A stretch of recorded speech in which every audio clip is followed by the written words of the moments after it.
Hello and welcome back to Everybody Loves Raiken, our 5th edition live play that meets every Tuesday night.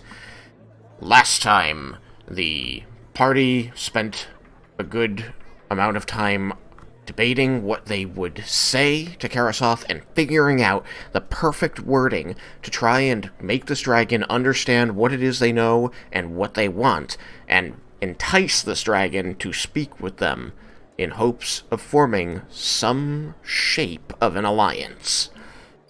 After Vendar brought back up the fact that some people within the city of Volinar have been disappearing under mysterious circumstances, which has made Lynn very nervous, and she refuses to stay within the city, so he wanted to encourage the party to look into this on her behalf. The party agreed to ask some questions via commune and contact other planes to try and establish as much as they could about how or why these people were disappearing. They were able to get that all of the people who had gone missing were dead, from leaving the city not of their own volition to not being alive, and that whatever person, group, or entity had committed the murders was they were all done by the same person, group, or entity. Outside of that, logistically speaking, the party determined that one person a week in a city of several thousand people was not a significant number, and that if they needed to, they could let this sit until they dealt with the dragons and then come back and deal with it after. And so, the party determined that they first needed to check on the red scale to know if it was being held by someone working against Carasoth, or if it was just left to molder wherever Carasoth was raised, as was the blue and the black scale. And so, when we left off, the party was gathering back together after their questions and answers, and determining that they would teleport by some means to as close to the scale as possible. And so we rejoin them as they have left the Temple of Ion and are making this decision about how they will go about reaching the red scale. That's worth pointing out, that, Raiken, you will feel a movement, vibration in the pouch into which you had deposited the marble containing Kubriel, and you're going to hear a pop and a streaming noise, and you're going to see this red light flowing out of the bag, and Cyrus is going to appear as though he was contained in the marble. Apparently, I caught a Cyrus as well. You have no idea where you've been or where you came from. You just know that now you are stood next to a Dragonborn. So, how long was I gone this time? Only a couple hours. Oh, good. Welcome back. Much less violent of a return this time. You got eaten up by Kubriel, though. So that was kind of frigged up. Oh, yes. Noted. Yeah. No, I should look at that. At least there wasn't any screaming or anything this time.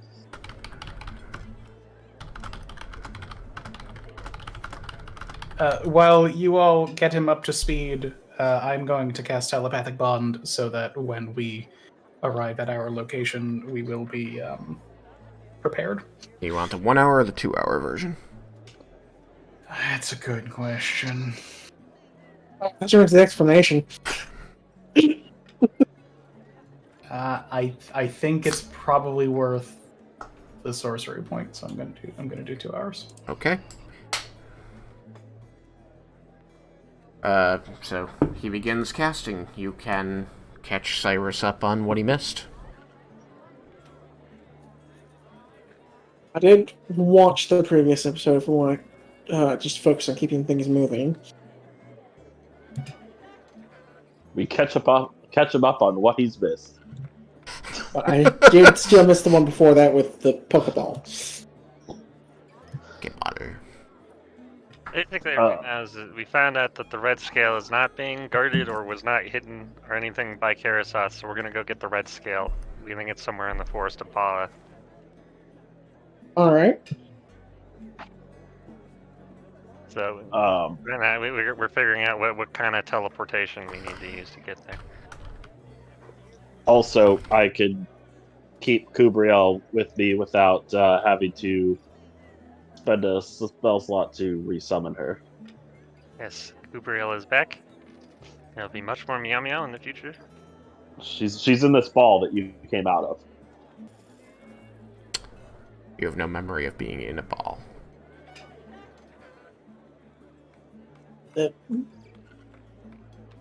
Yeah. So, what's the ball? I assume the ball is, spherical, but aside from that, what's it look like, do? It is It's literally a Pokeball. It is red and white. Well, they don't have Pokeballs in. Now they do. We're Derek trying to knows what a describe Pokeball it is. in the world. Hey, it's just I'll let you describe it. It's this orb. Currently, it's red and white. It didn't have the white beforehand. It was just red before I put Kubriel in it. But yes, it holds her corporeal form. I'm saying that correctly, right? Yep. Okay.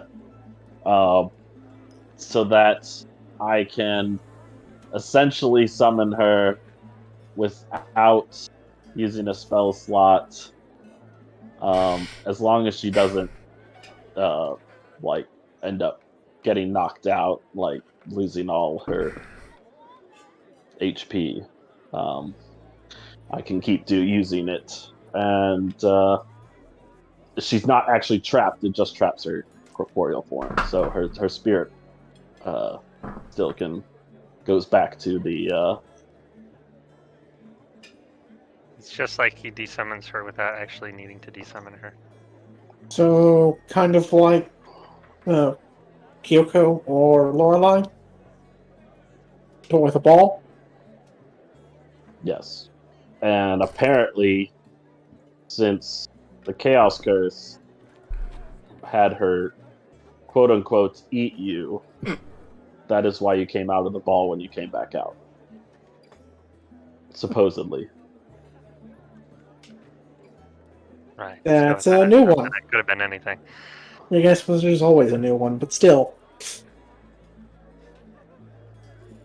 I'll take that over you appearing as a screaming skeleton, slowly getting your flesh back. I'll have to take your word for it. So, how would you guys like to get where you want to go? Let's go about it. The quickest way possible. Okay. Preferably with a spell that gets us there the first time. So just make sure my memory is accurate. We're going to go to the forest of Bala. Yeah, it's like Is just this- across the border. Okay. And what was it? Sylvanas.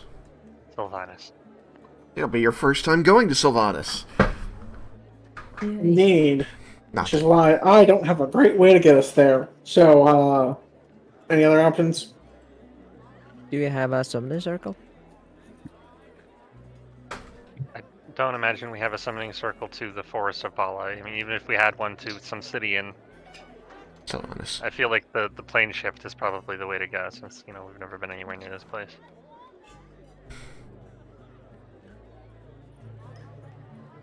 We also don't have an exact location for the scale, so we just need to get close. Well, can Yukikaze's necklace, basically point us in the direction? Yeah, that's why we just need to get close. We get close, then we use the necklace to guide the way. You Can't also use the necklace anyways, just to guide the way no matter what. Yes, but if we don't get close, it's going to take us more than a week to get to where it is. We're on a real time crunch here. Well, no, I understand that, but if we don't use the necklace to get close, to then use the necklace, then we're never going to get close. We've already used the necklace to determine the approximate location. That's how we know where we're going. We just need to teleport to that approximate location and then use the necklace to find the exact location.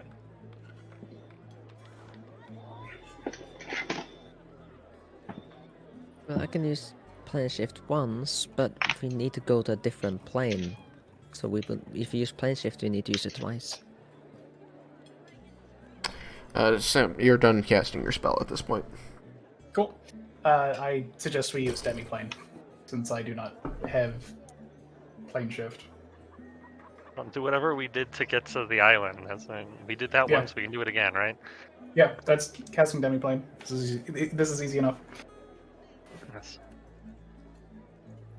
I think that is our best option to get as close as we can, as quickly as we can. Okay.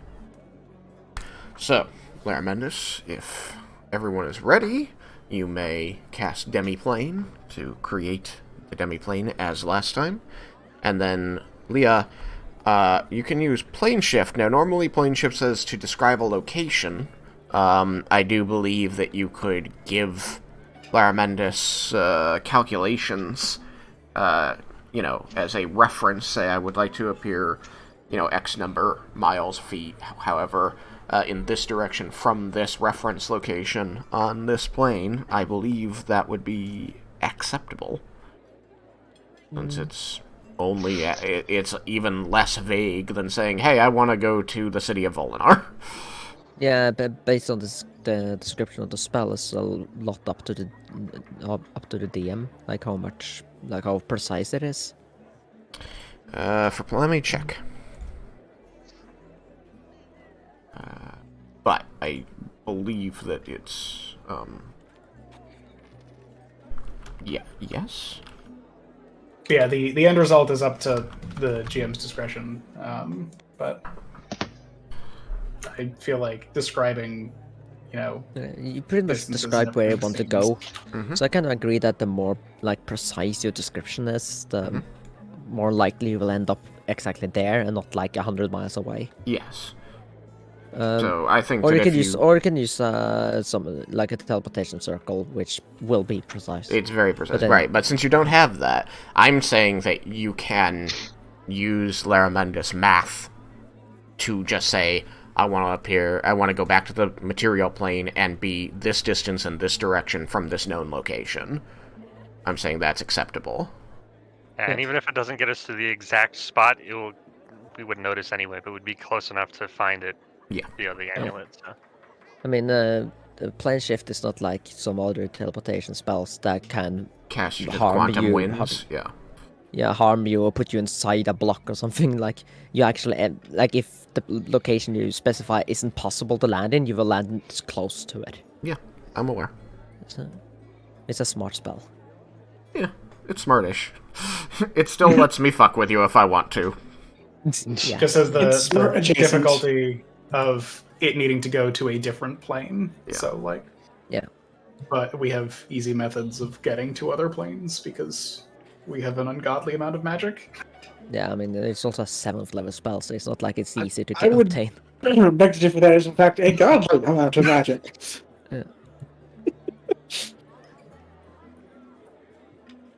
But yeah, if we are all ready, I will cast Demi-Plane. And then we can all file in. Before that happens, Raiken will lay a hand on Leah's shoulder and cast Death Ward.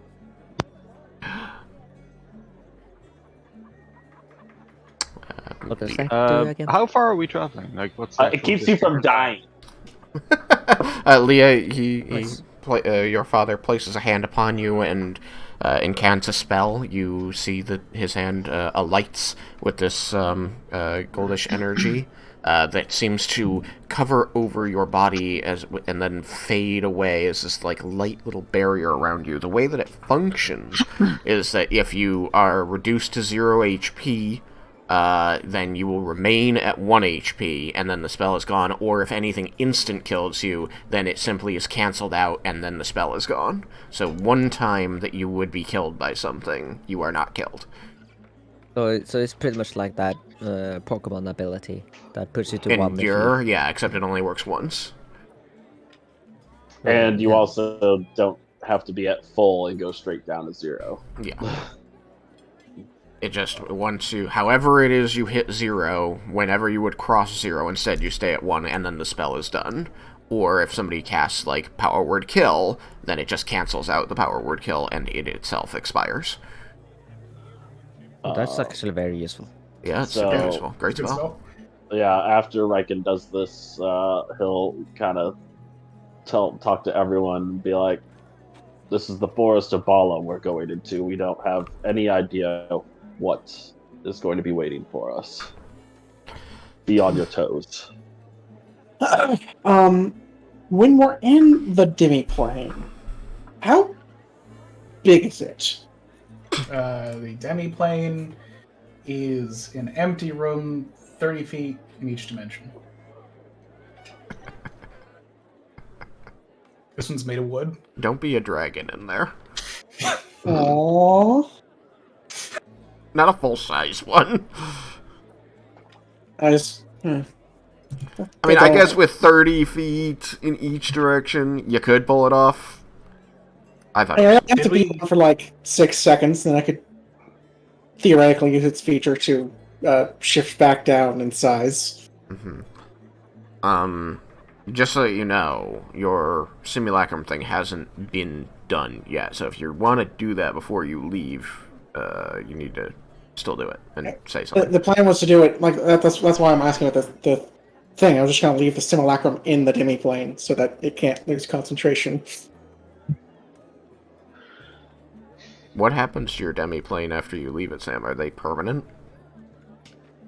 I mean, that's a philosophical question. Okay, are you returning to the No, same it's- demi-plane you created last time? Because I seem to remember the one you created last time was tight. I just described it as stone. I think it was just a little, because there's a lot of us, that it was not, like... As I recall, it's Comfortable. up to the caster whether or not it's a new one or an old one, because you can store things in one and have someone else that knows the contents access it. I'm aware. Yeah. So I feel like it's reasonable that they will always exist until it's changed in such a way that, like, I'm going to one that's a stone room won't bring me to that one anymore. Mm-hmm. But, So you're just going to keep accessing this blank slate one yeah. for now. Okay. I have not yet started storing anything in a demi-plane, so I don't have, like, a personal one.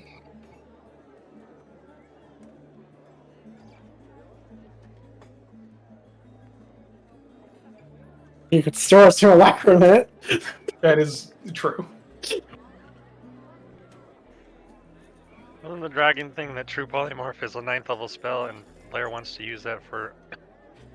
Yes, but through shenanigans, I can use my 9th level spell to pick a copy of him that uses his 9th level spell.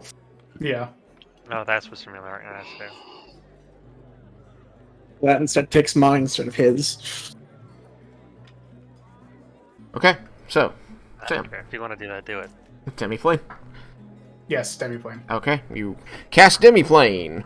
A doorway opens to a 30 by 30 by 30 stone room with no illumination.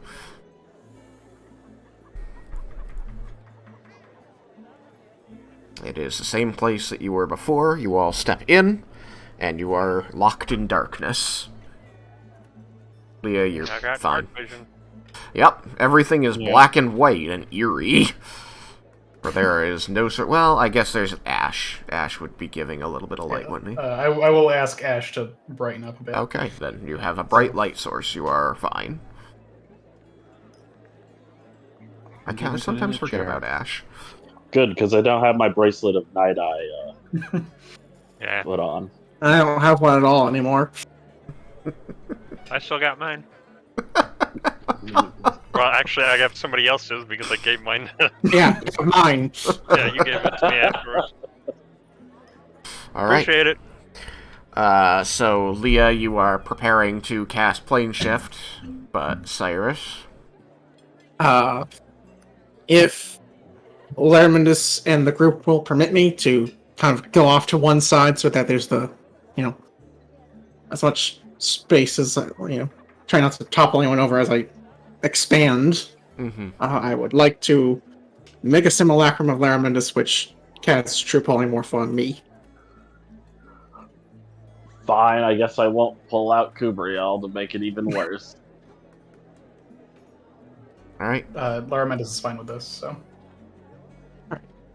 Do you have a spare set of clothes? Otherwise, this might be a bit awkward. Naked Mendus.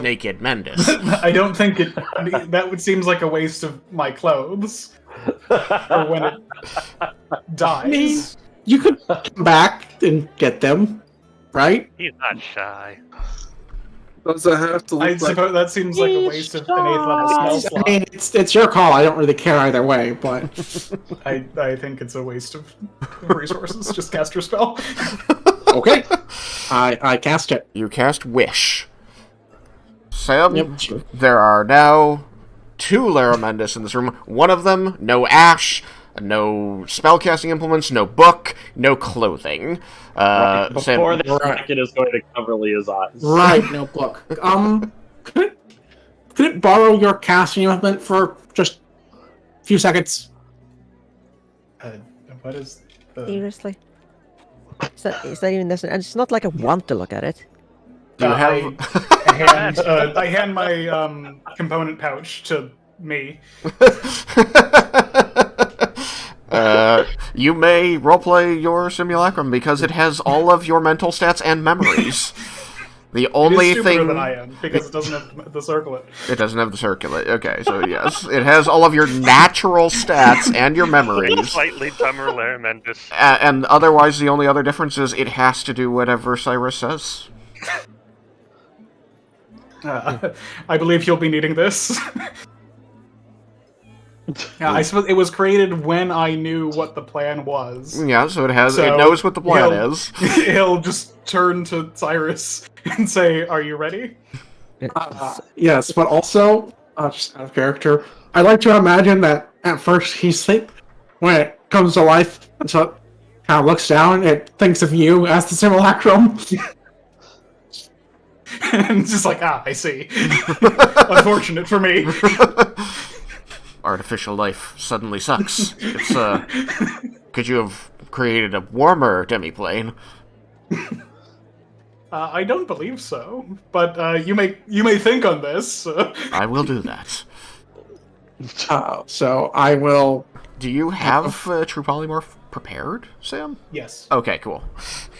That would be so unfortunate. I had planned on doing that, and then I was like, wait, but I need my 9th level. I might need my 9th level spell slot. It's a good idea. Okay. Yep. So I will have the simulacrum cast True Polymorph on me. Tell it to maintain concentration for the hour that it has to, and then, unless it has a desire to stay in this space for some reason, dispel itself. Okay. I mean, I suppose it can easily do that. It could do that, yeah. I honestly was formulating all these plans about what to do with this simulacrum, hanging out in this demiplane. It was going to be a lot of fun down the road, but you know what? That's sensible. That works.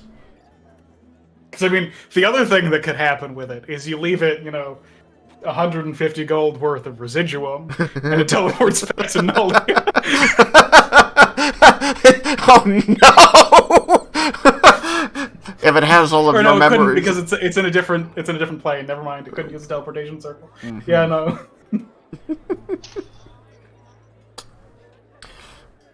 How long does it last? Forever. It could. Yeah. So True Polymorph is concentration for an hour, and if concentration is maintained for that entire time, it is permanent until dispelled. No, not True Polymorph. The simulacrum. It is permanent until dispelled. Or until the other... And if the caster casts Simulacrum, it dispels the previous Simulacrum. You personally can only have made or cast the spell once. Does Simulacrums work like people, or if they get a long rest, they get their spells back? Nope. And now, if either of the cleric simulacrums were still around, they cease to exist. There was a cleric having dinner with himself and is just horrified. Yep. Just disintegrates. Oh, it hurts. Okay. I don't feel so good. So, Simulator Amandus does cast the spell, and immediately Cyrus begins to grow and change, and ere long, a full-sized adult gold dragon, I believe it's adult, right? Not young? Adult. Adult gold dragon. I believe I barely meet the requirements for adults. Yeah, I have adult gold dragon open in one of my tabs, and I know it was for you. Stands before you within the demiplane, making it feel a lot smaller than it did a moment ago. Alright. Now, how do I, kind of feel all around for a minute trying to figure out how the draconic version of the self-polymorph works. They have an innate shape-changing ability. After a few seconds of, well, maybe more than a few seconds, but after adjusting for a bit. There's just a look of consternation and a bunch of grunting as he's like, no, it's not working. Hold on. Do I have to look at my eyebrows? There it is. You poof back into being a Cyrus lookalike? Yes. Alright. His eyebrows are a little further apart than you guys remember them. You don't want to be taller?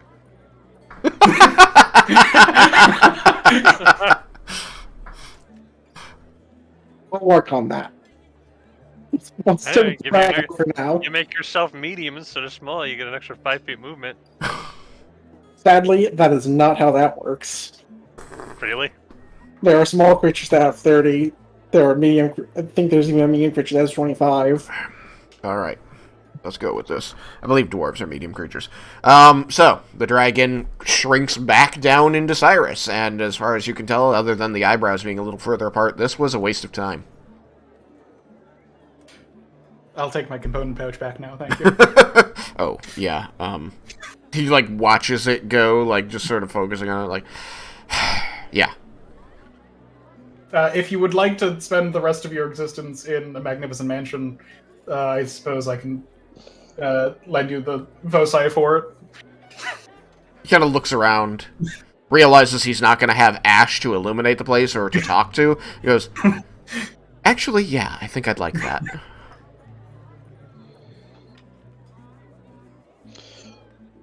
Oh my god. He's going to cast Magnificent Mansion, and then he's about to step into it, and he stops, and he turns, and he hands your components back to you. Thank you. Larabendis talking to Larabendis is just weird. Everything about this is weird. If it's ever me again, I'll let you know what it's like. Oh, I hadn't thought of that. That's interesting. Please do. He just sort of that kind of slightly dismissive, think about it, nod to his head, eyebrows go up, blinks a little bit, eyes unfocused, and he just turns and heads through the portal into the Magnificent Mansion. Through the doorway, you see that the robe is being handed to him. Thank you. Now then. Leah. Yeah. If you would like. Yeah, you want to cast a spell? Yeah, well, I think the party would like you to. Yes, we are ready. Okay, then. Then we'll bring out the tuning fork, playing it, and use plane shift. Alright. You plane shift, giving it the distance and direction that Laramandus gave you earlier. Yeah. You see this tunnel opening around you, the walls of which are waves of energy that seem to hum to the same pitch and tune as the tuning fork itself. As you are pulled down into it, gravity disappearing, and you watch as the waves, the tunnel curves and slides around you.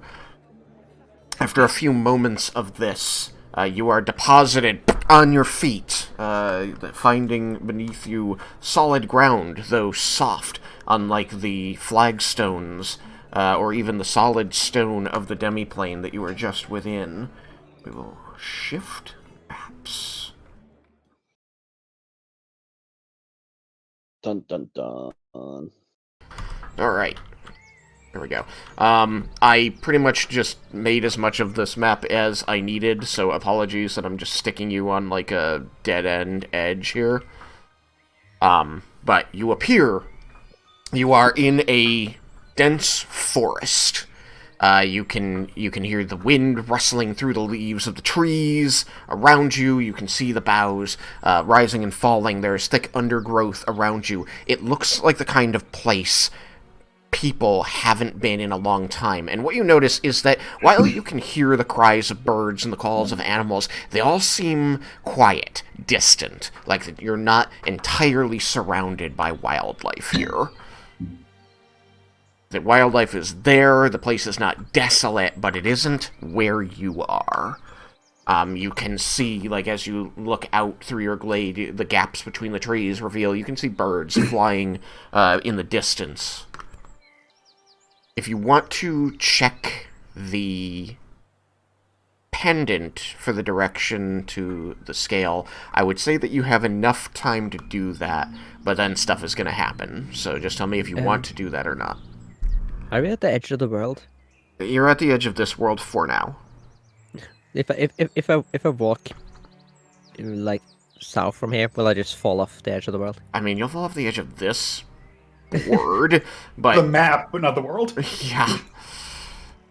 I think it's a fair assessment that we would look immediately once we got here, so I'll be on the process of getting it out. No. Jebel, stop that! Chipper wants to be free. Did you get me? Yes, you said you wanted to immediately do that once you arrive. Because it makes sense too. Yeah, which is why I'm just saying that you will have enough time to do it, but then other stuff is going to start happening. So, you quickly pull out the pendant, and you press the red point on it. It, again, as before, begins to levitate above your hand, spinning until the red point is directly north, which you know the direction by the sun. And it points, like, straight ahead, slightly down, and is pulsing incredibly fast. I will bring back Lorelei now. Okay, I will allow that as well. Poof. Look at that Raiken expecting Kubrel. I mean, if he allows it, I didn't know if that was if I just wait until any battle might happen. Mm-hmm. Well, Hey, who says there's going to be battle? Way to assume. yeah, The right? forest of Bala. Raiken assumes immediately that there's going to be fights. As you observe this, the pendant pointing and flashing, and feel, yes, the red scale is directly north and very nearby. Very nearby. You're going to hear this creaking, screeching, cracking as a nearby tree twists around itself and pulls its own roots out of the ground.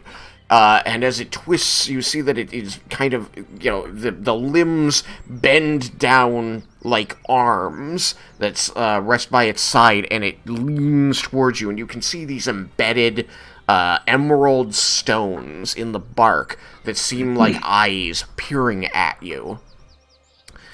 And it looks upon the group and begins creaking and speaking Sylvan.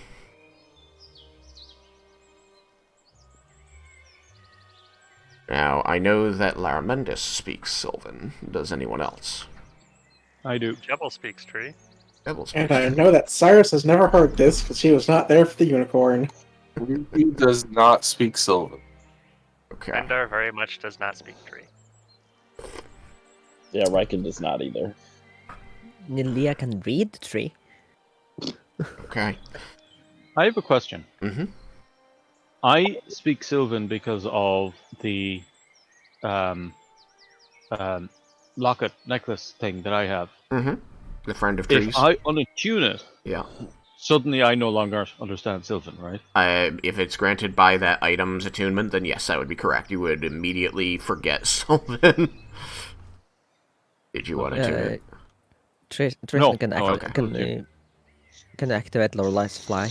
I cannot make her fly. Sure. I always turn off their fly now because the flying is what causes them to be problems when I pull them out of the token menu. Oh. That makes sense, I guess. I have to make sure before I kill them, before I remove them from the map, that I make them not fly. Otherwise, they are awful. Anyway, so, it begins speaking Sylvan. Laramendis and Jebel, you understand, as the tree says to you in Sylvan. The rest of you just hear the creaking of the wood, the wind through the leaves, the rustle of those leaves, and it all kind of mishmashes and coalesces into sibilant sounds that do feel like they could be mistaken for whispering speech, but it's nothing that you understand. To Jebel and Laramendis, this tree creaks at you, and you can feel the ground shaking as another begins stomping over, as it says, "Humanoids are not welcome in this place. Turn back whence you came, or face the might of the forest." I am going to translate for everyone. I'm gonna hold up a finger and then speak in common. It does Trying to make appear it clear to that wait. I'm not Didn't you cast telepathic bond? Oh, I did. So I just telepath. Okay. What it says. Mm-hmm. Forgot about that. You are There's a all reason. instantaneously aware that it is threatening you guys. You hold up a finger and then you just stand there silent for a moment. So we gotta fight these Nod. things, right? Okay. Looks like we're chopping some trees down. Oh Well- gosh. Let's not be hasty now. Yeah, why don't you let our buddy Druid, make friends with the trees? Fine. Go ahead, Jebel. Well, I walk to the front. Mhm. And I stand, and which is this one on the left, this closest one? Is that the one who was speaking to us? Yeah, this one here. Oh, goodness. It actually shakes the entire thing. Yeah. Yeah. I love that the big things in Tailspire shake the map. It's always fun. I look at it and I go, I am Jebel, and I list off. All I of your start to list titles. off a 40 couple of names. titles, and then I kind of stop and go, I am a druid of Amaranta. We, and I gesture back to everyone else here, are not here to cause any harm to the forest, or there simply is something here that we have to collect. The tree before you kind of twists and seems to make eye contact with the other one that was approaching. And that one sort of stops where it's standing, and it begins creaking on its own. You that speak Sylvan know that it is calling out in Sylvan. This one twists back to you and says, "This humanoid is a druid. Then, Druid, you understand the importance of guarding what is here. I understand that someone is going to come for it sooner or later. I understand that the person who is going to come for it is a lot more fanatical than we are. And would likely end up doing an awful lot of harm with it. Here and elsewhere. If you know this person, why do you not stop them directly? That is your purview, is it not? I kind of glance in Raiken's direction and go, that's not so much an option. He's not evil, he's just... I search for the Sylvan word for stupid. It just sort of sways there momentarily and says, good or evil is determined by intent. If his intent is to harm this place, then your job is to stop him, regardless of who he is. The other one begins... There are ways, multiple ways of stopping him. One is to retrieve the item itself before he does, without causing harm. The tree before you seems to consider this a moment when the other one begins creaking, cracking loudly, and he once again turns toward him. You hear, as the other one is saying, "The others do not answer. Something is wrong." Did he say that to us? He said that to his friend, but because you speak Sylvan, you understood what was said. As this one turns... I'll just kind of like go, others, and I'll like gesture towards the rest of the group here, or others, and then I'll point out like into the forest.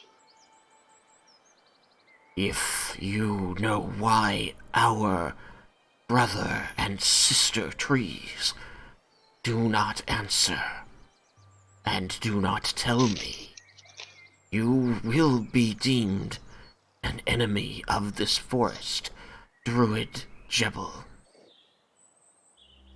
We just got here.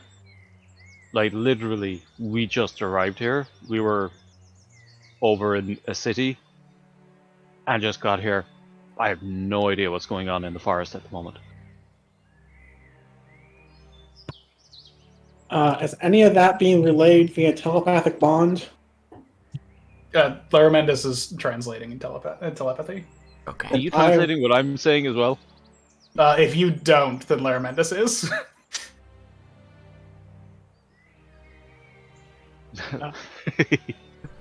You're hearing an echo in your head, Jebel. Then I'll pose. I know what I'm saying. I know what I'm saying. Thank you. But they don't. Then I'll pose the idea that perhaps they were here guarding the scale/burial site and are unaware that the dragon that was at rest here has been awoken. Wasn't Carasoth and Ebengard? Isn't that what we figured out? Yes. I do believe that's correct. So it's unlikely he was risen here. I don't know how his scale got here. Yes, you do. We do? You can surmise. I guess there's probably the Platinum Sentinels who brought the scale here then. What's your intelligence score? 9? Yeah.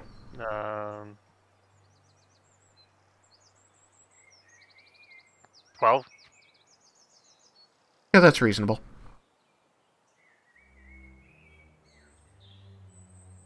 Might have been the Platinum Sentinels. Wait a second. Carasoth's already been risen. Mm-hmm. Yes. By Tatsuya. what's his name? Yes, Tatsuya already rose. The only one that's not awake is Whitamyr. Wait, why did they leave the scale here then? And they probably, I don't know why they took it here. And maybe it wasn't them. I don't know who else They- would have.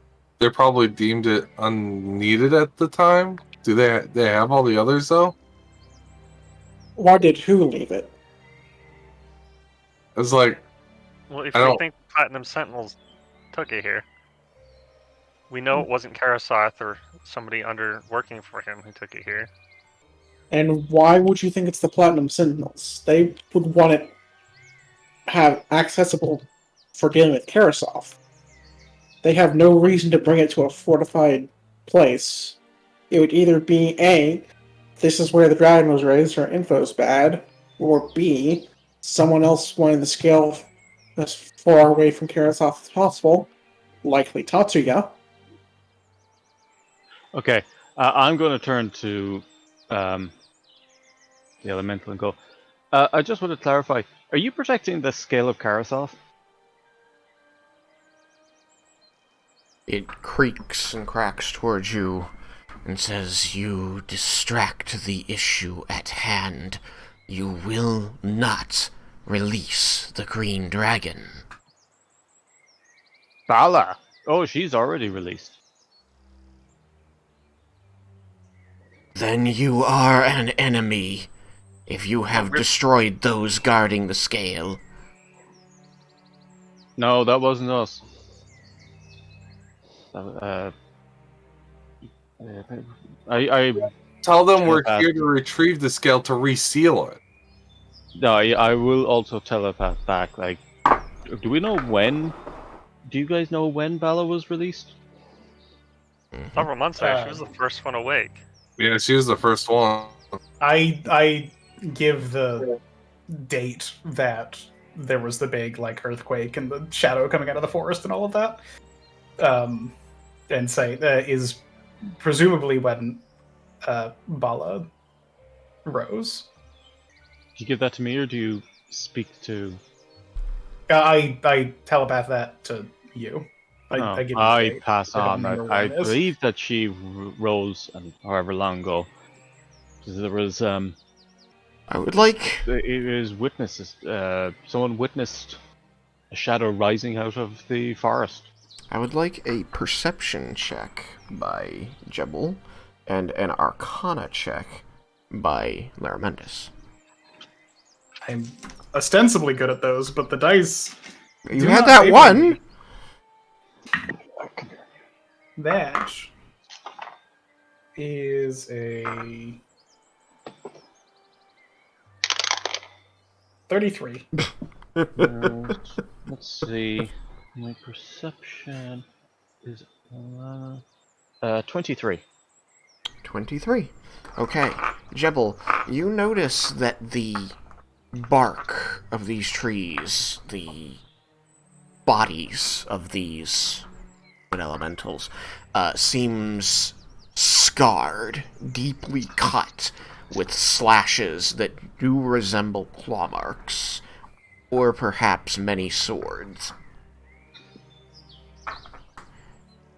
Mendes, you recognize that there is something at work in the glow to the gems that appear to make up how these creatures perceive the world.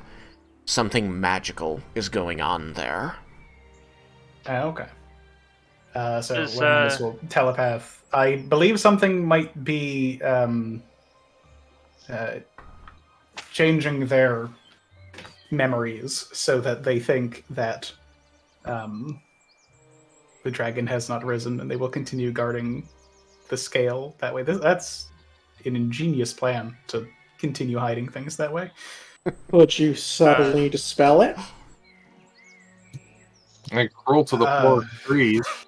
Once I could still attempt. have the pendant out? What? Yeah, I would say I would have. Haven't put away yet because we haven't drawn our weapons. Mm-hmm. Alright, I'll telepath to him and say, touch the green scale. Is it also here? Oh, yeah, I can do that real quick. Yeah, but while he's doing that, I am going to turn to this elemental and say, I see you're wounded.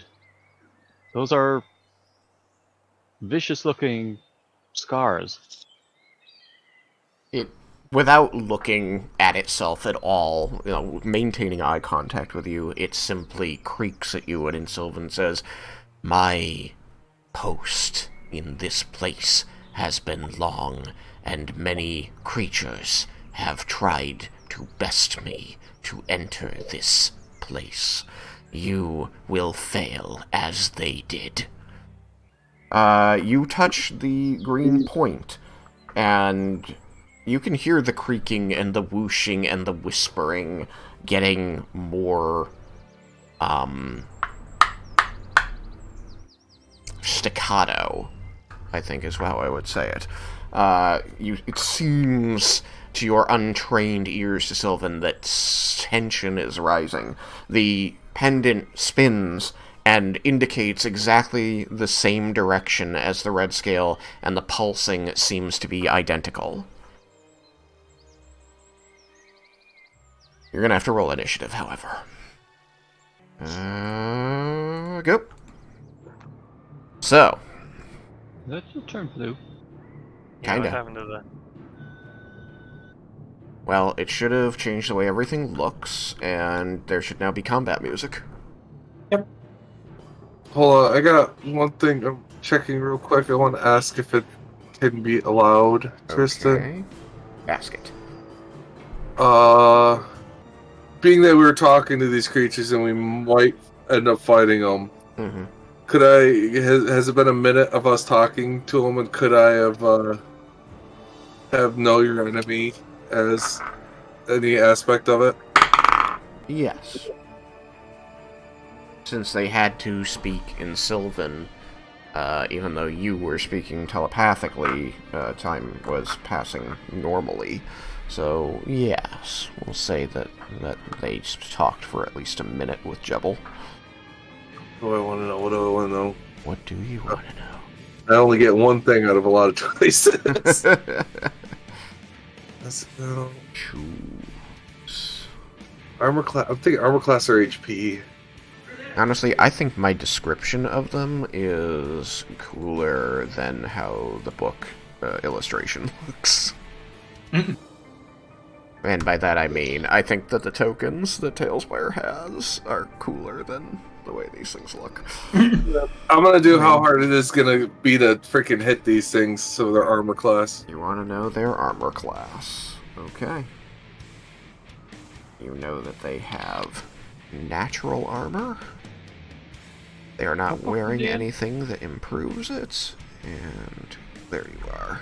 You know this thing that I'm sending you. Yes, you okay. guys think These that these things will be vulnerable to poison? Alright, I'm ready. You get two things. Do it. No, I thought it was just one. The DM tells you if the creature is your equal, superior, or inferior in regard to two of the following characteristics of your choice. Alright, pick one more. Oh, okay. I guess sorry, since you allowed it, I got a little like, I finally played a team. I've been freaking forever. What's the other thing you want to know? But that doesn't matter. That doesn't matter. So, Their current HP, okay. current hit points. Okay. So, you know, the way you can phrase it to your friends is you know that they have less defense, less AC than you, personally, Yukikaze, and you know that they are unharmed, as far as you can tell. You know, they've healed that which is HP, the scarring notwithstanding. And at full health, they seem like they're going to be beefier than you. Okay. So I'll put it. So I was like, guys, I think these things are going to be pretty easy to hit, but they're way easier than like me. But they're a little bit bulkier than I am. You're not exactly easy to hit, but I mean, the description only says if Yeah. they're better than him or worse than him or the same. So, yeah. there's He's a lot got of numbers AC, less so than him. You could have good AC and still be less than him. So. Oh, that's what I forgot to do. Turn-based mode. Initiative. I'm just gonna, I was gonna say they're I think we can hit them pretty easily, but whoops, I did not want to do that. Get back over there. Vendar. I believe in you guys. Lorelei. Cyrus. These ones have the same stat block as the elemental I can summon, one that you sent me. Raiken? No, I'm using a different creature for these. They're not the same. This one What's this enemy called? Just a Trent, right? If you hit tab, you should see what it's called. Oh, okay, because I'm gonna put it in my notes, actually make notes. Yeah, man. Do it. Jebel. Tactician making There. notes? Come on. I should have put another one on the map. Because what if that one gets dead? And then Yuki. Alright. That's what we've got. Boom! Turn order. Dude. I dude the thing. Yeah. Okay. Vendar. We are in initiative. The thing, as translated by Laramendes, has said, "You will fail as the rest did to enter this place." And it seems like it wants to attack. You are faster than it. How likely do I think these things are to be vulnerable to poison? I can't tell you. Alright, You can roll nature. I'll roll nature. Okay. I actually rolled pretty well. What you got? At 17. 17. You feel like they are living trees, and so they would be susceptible to it. Whether or not they're weak to it, or vulnerable to it, whichever term you prefer, but taking double damage, you don't have enough information. Susceptible is more than enough for me. I will use my bonus action to turn the poison on, and I will shoot it with my fire bow. Okay. Shoot with your firebow at the closer one? Yeah, the closer one, that looks like. Okay. And I have advantage because it hasn't had its turn yet. Yep. Assassin. Assassin. Mm-hmm. Definitely. Good thing of that, because it's 27 to hit? No, 28. Okay, you hit. Yep, Okay. that would hit Yukikaze. That would hit Yukikaze. I probably could have used sharpshooter and still hit. In fact, I definitely would have still hit because that still would have hit Yukikaze. Excuse you.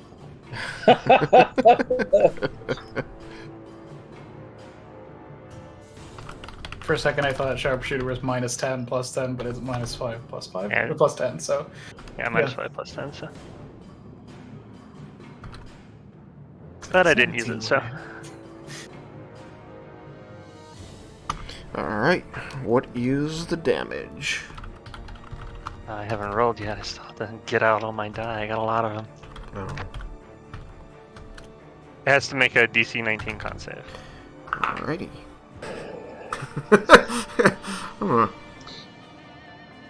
It fails. Awesome. It's got a decent con, but I rolled for crap. Too bad I couldn't get a surprise. I can't wait until I get a time where I can actually use Death Strike. That's 45 fire damage. 45 fire damage. And 45 poison damage. Okay. rude. Your arrow, as you release the string, becomes a bolt of fire that glows purple with the poison that has been infused onto it.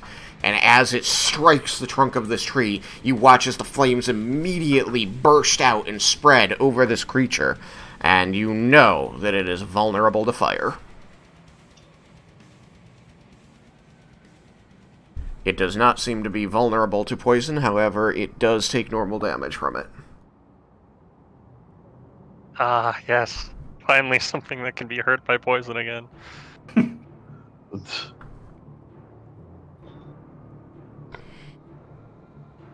Should need to refill my thing. I only have 3 shots left now.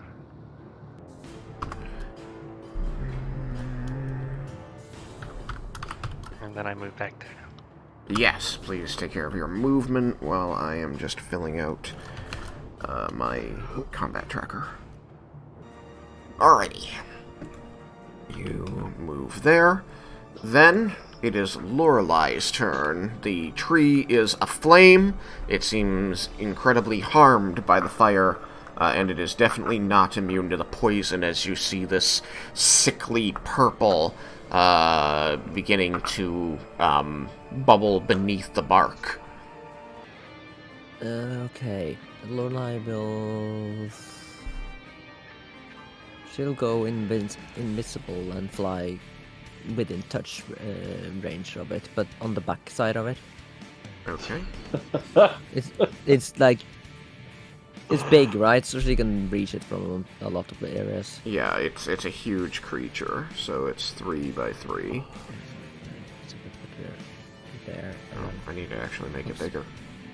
She doesn't want to get caught in an attack this time. Oh. Okay. Let's... The token wasn't big enough. Oh my They're god. even more intimidating. Those are very, very large trees. It's a very old forest. That's 10 feet up. So she flies like that, I guess? Is that close? Oh, wow, I'm on top of the tree. That's not where I wanted it to be. Angles. Angles in this game. Oh, damn myself. There. Damn my And eyes! lower. I knew this. I looked it up the other day. Oh well. There.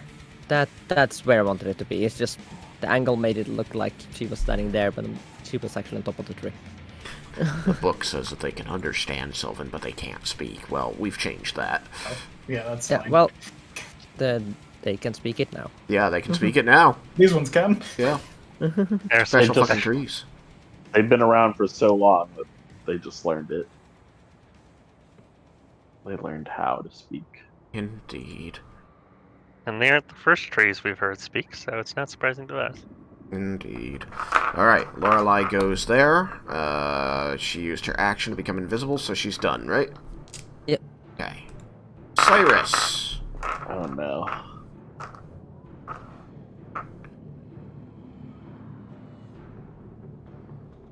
Dragon guy.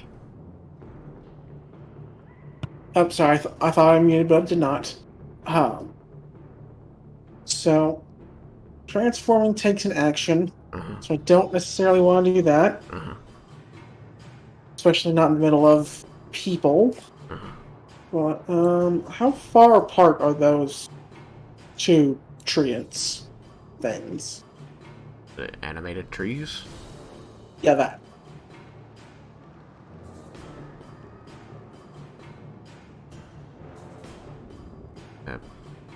20 feet apart. They're the 20th square, four squares apart. Alright. Is the forest as dense as it looks on the map, or denser? Denser, but this is what, you know. I didn't want to overload everything with trees, but I Yeah. kind of also did. I'm just trying to get an idea of how much damage a fireball would do to the environment as opposed to the enemies. I'm sure that'll make you good friends with the druid. Yeah, that's why I'm thinking of smaller options.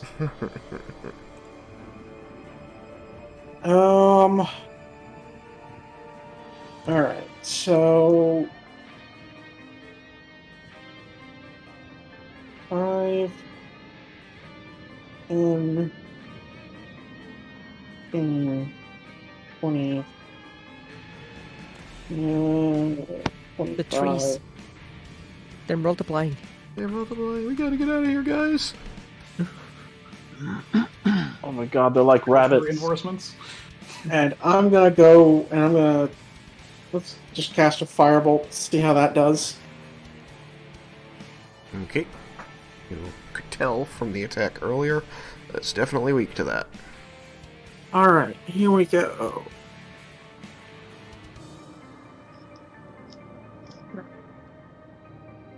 This.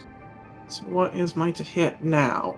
Ridiculous. Awesome. 19? You hit. Okay. I believe it's 3d10 still. Yeah, for. Of course.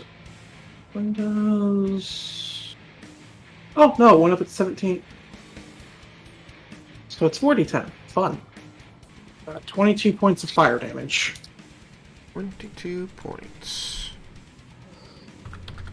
Okay. It takes the hit. It definitely still deals double damage, and it looks hurt. You can hear it creaking and cracking and groaning and splintering as the flames grow on its bark. Alright, and that's my turn. Alrighty. You're not gonna move? Oh, you did. I did. You did move. Alright, Leah, you're up. Okay.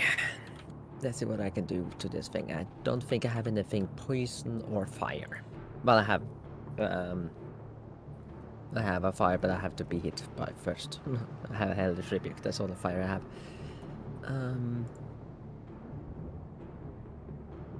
Have I been told what is weak against besides those things? No. Okay. Well, I'm gonna use my bonus action to hex it. Okay. You cast Hex. And then I'm going to move. I don't want to be this close. Let's move down there.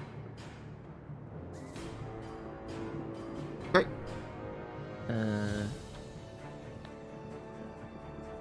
Eldritch Blast. Since I used the bonus action, I cannot use another spell, so. But I can cast a cantrip and a bonus action, right? I always forget if that's something you can You do can or cast a not. cantrip and a bonus action spell, yes. Yes, okay. Just had to be, and I just had to be sure. Yeah, you just can't cast Well- a spell and a bonus action spell. I really should have more desk space, that I just bounced between two things like 3 times and ended up on a 2. So What that's is a 2 what plus is a 2? 13? 13? 15. 15. Alright. You miss. Yeah, I expected that. Second. Well, that's a lot more. So that's 30. 30? Yeah, 17 plus 13, that's 30. Yeah, that's correct. 30 will hit. Yeah, and then last blasts. 17. Is the 17 last- will hit. Okay, so 2 hits. Okay. Total damage. 8 for one, Okay. and 11 for the other, and then I have also had to do the hex damage. Right. That's just a d6. Yeah. Correct. D6 necrotic. Yeah. That's 1. They seem to take nothing. Okay. Well, that's great. So that's a 1, a 4, and a 1 on my dice. Lovely. Horrible damage rolls. Alright, are you going to move? Oh, you did move. Okay. I did. Are you good? Yeah, I'm good. Alright, Raiken. It's like, I love not having to move you guys around, but I always want to make sure that you remember to move, so sometimes I don't catch that you did move. Alright. Alright. Raiken. The time has come. The time has come. How do you do it? Raiken reaches into his pouch, pulls out the Kubi ball, and throws it in front of. Well, he throws it down onto the ground in front of him. He says, "Kubriel, I choose you." Alright, your bonus action used. She appears before you. What do you want to do with your standard action? Or your movement. I don't care. I want to climb on top of her. Alright, then I don't have to go do what I was about to do. Instead, I can do this! Nice. Transform. Transform and kick ass. And he'll speak to Kubriel and be like, "Time to kick some tree ass." Do you talk to her telepathically or in Celestial? I'm going to do it telepathically. She kind of looks around, goes, "Okay." If that is what you desire. But Raiken is not going to get the lance. He is going to keep his battle axe. He's going to get his battle axe. Okay. Because he figures chopping is going to be more effective than poking. Alright. Well, it used, 15 feet of your movement to climb atop her. I think she has 40-foot move speed, so now that you are 1, you want her to be acting on your turn, right? Yes. Alright, so she's got 25 movement. Do you want to do anything with it? And you have a standard action still. Yeah. Hold on. Sorry, I need to reread some of his stuff to see. All right. How far away is she from the tree again? According to this, 10 feet of movement will get you adjacent. Actually, 5 feet of movement will get you adjacent because technically... Hold on, let me just... Okay, never mind. I hadn't moved her. Moved her, moved it. So... Sorry about that. Yes, 5 feet of movement will get you there. Okay.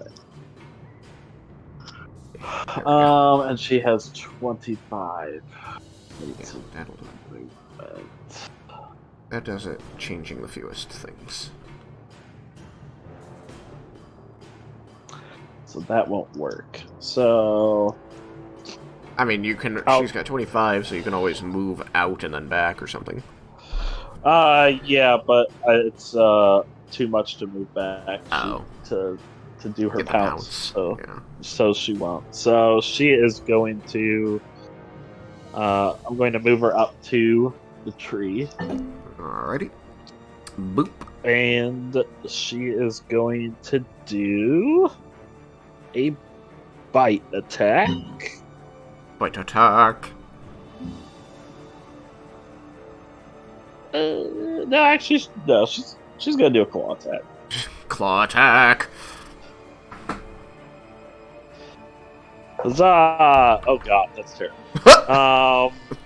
Yeah, I'm pretty sure she misses with a 9. The 9 misses. Yeah. All right, so that's her move. But however, Raiken will now attack with his battle axe. She roars as she springs forward and slashes and misses. She lands. She's looking at the spot where she swiped, and she just starts licking her claws.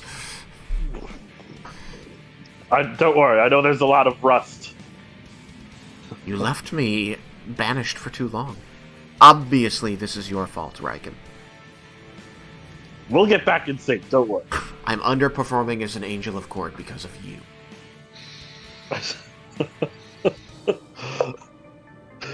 Raiken even with Kubriel giving him crap, he rolled a 27. Jesus, that hits. This thing is bloody, so you know. It is bloody, so what you're saying is I should save it for later. I'm saying you should do whatever you think is right. It looks pretty damn hurt. That fire really did a number on it.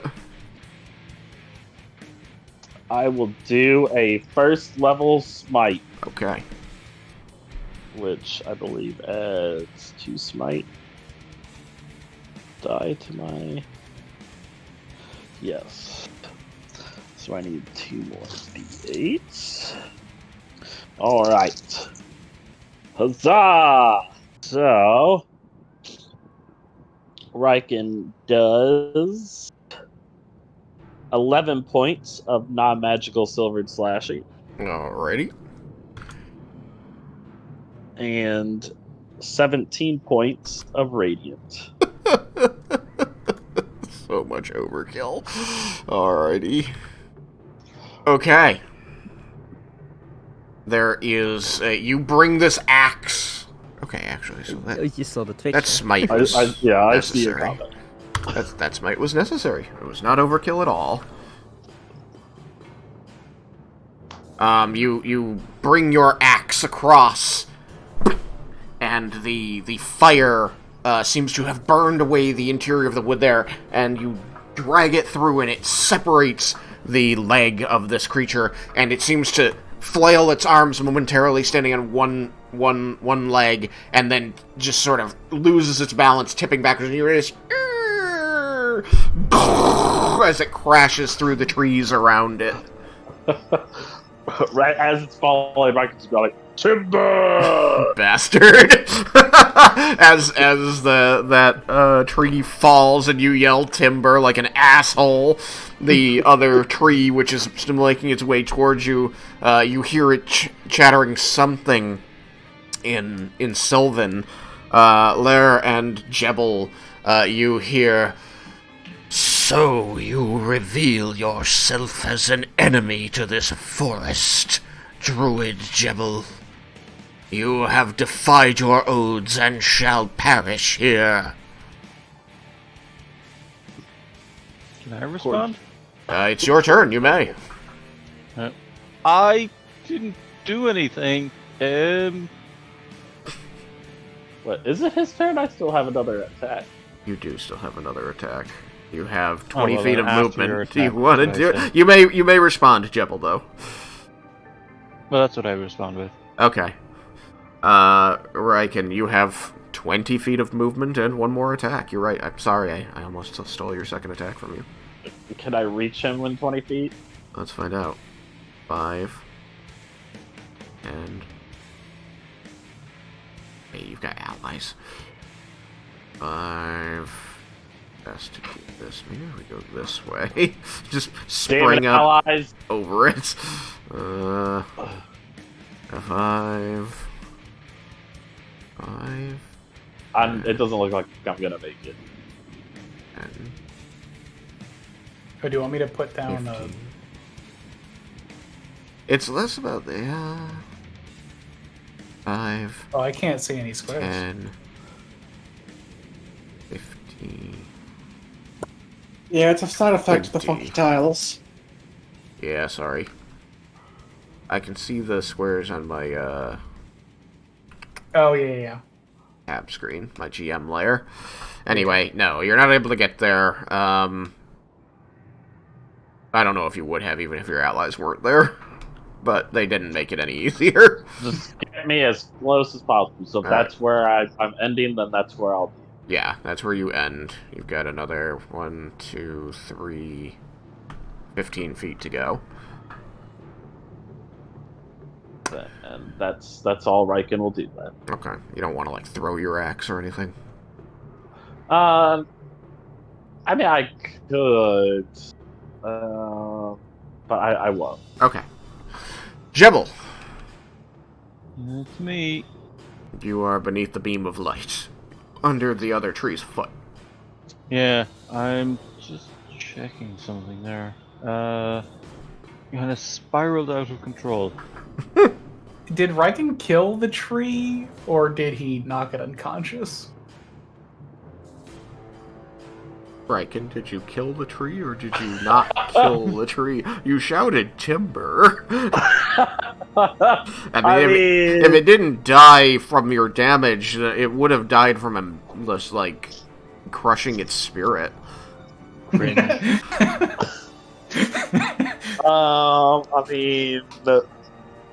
Takes D6 falling damage from its height. It takes D6 psychic damage from timber. Both of those are crits. were we told to keep him alive? Nobody said it Definitely to you weren't. directly. Basically, all we know is that they were talking and talking, and then suddenly he was attacking us, so we attacked him. I mean, the entire conversation was being translated to you.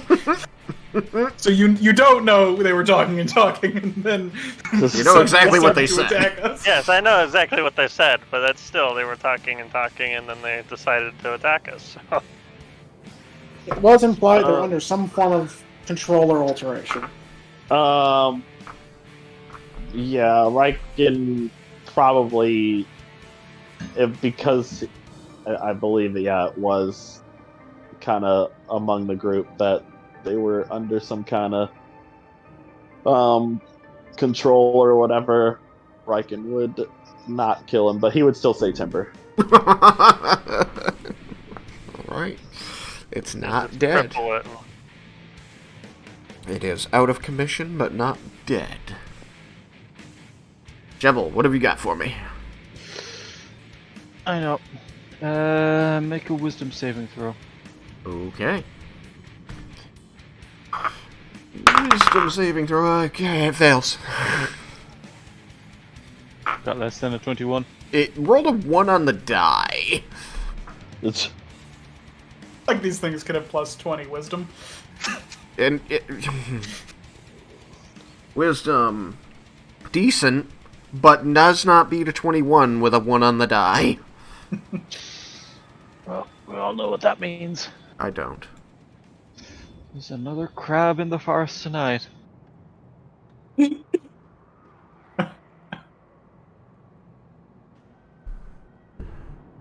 now know what that means.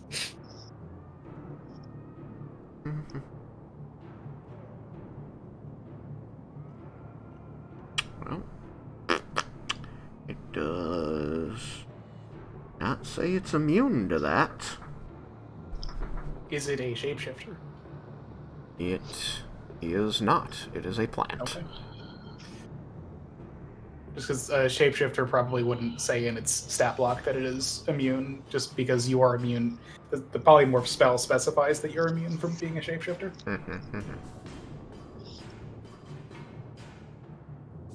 All right.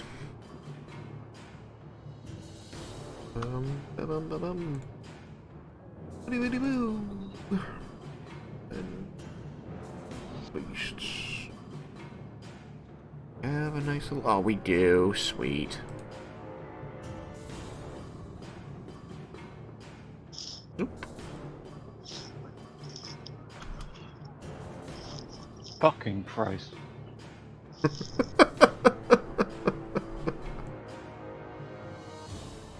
That is horrible. There we go. Poof. It turns into a crab. Now what? I will just say. I hope I don't. I really should not bear repeating, but don't hurt the crab.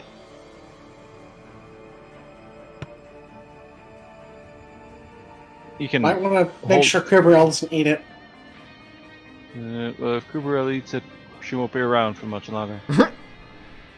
Alright. Are you going to move or do anything else, Jebel?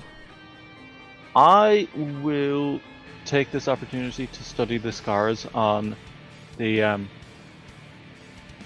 The nearby one?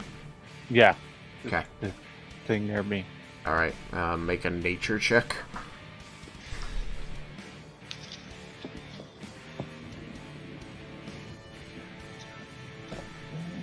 You.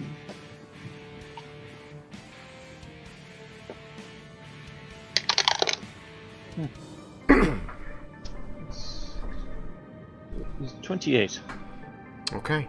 There are scars low down, like where Raiken just blasted its leg, that appear to be like cuts. They don't seem to have anything special about them. No discoloration that is unnatural, so you don't believe it was made by a magical weapon.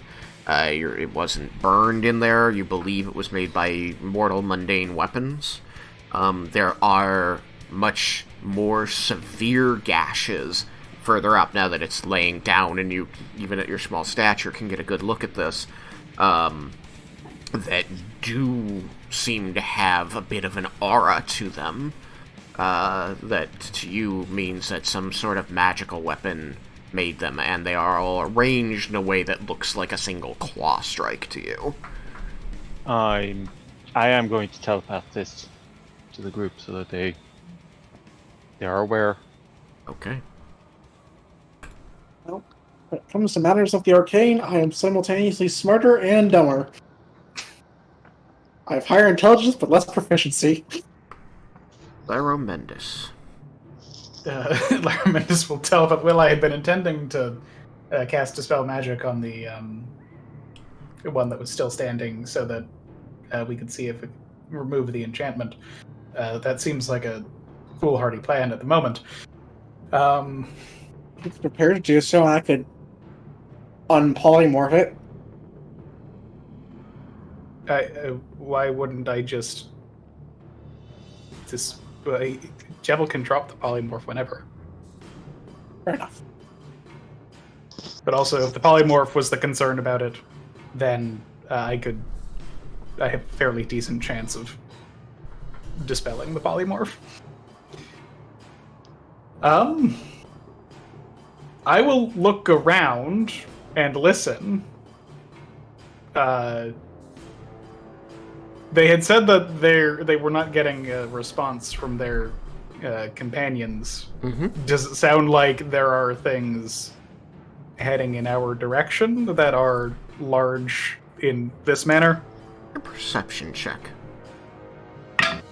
That was a decent roll. That is a... I do not add my passive. That would be a different number. That is a 22. 22. Well, something is definitely approaching, but it's not stomping or shaking the ground in any way. Something smaller, perhaps multiple smaller somethings, are moving through the underbrush toward you. Oh, it's a herd of crabs. The crab army. Sounds a bitch. You kill a crab and it turns into a tree. Kill a tree, it turns into a crab. Indeed. Okay. Anything else, Laromendis? I will... what direction do I hear the sound from? Northwest. Okay. I will point and say there's something else coming from that direction. Or, no, I will telepath, not say. Yes. And he said northwest, which puts me in a place that I don't think I want to be necessarily. So I'm gonna. I think I am good there. I assume that the perception check was in action, or if not, I would take the dodge action. All right. The animated tree's turn. It's going to move this way. Becoming very difficult to spot among the underbrush. Yukikaze. Wait, did you verbalize that stuff was coming, Laromendis? I telepathed it, but you are aware of what I discovered with my perception check, yes? Okay. Well, first off, what I'm gonna do, I just want to double check something, Tristan. I have to have my shield out to get the plus for the armor, right? I have to draw. It has to be attuned. Oh, If that you gets don't better. have the shield, like, equipped, then you just don't have the shield bonus to your AC. So you'd That's lose what the yeah. three AC points, I think it is. Okay. So at the moment, I don't feel I need the AC, so I'm gonna draw 2 swords. Okay. You still get the +1 AC from having 2 swords out. Yeah, so I'll be 2 less on my AC. Okay. All right, and then I'm drawing Silver Fang and my short sword. Key. I'm gonna draw key. Am I going? Do I need to go after Little Crab, or are we just leaving him? I kind of like peer in the direction where I'm like, do you know where he is? Or, yeah. He was moving pretty quick. I'm gonna wander up to where the crab is. I don't know if I'll actually see it. I have very poor perception. Passive's only 10. Okay.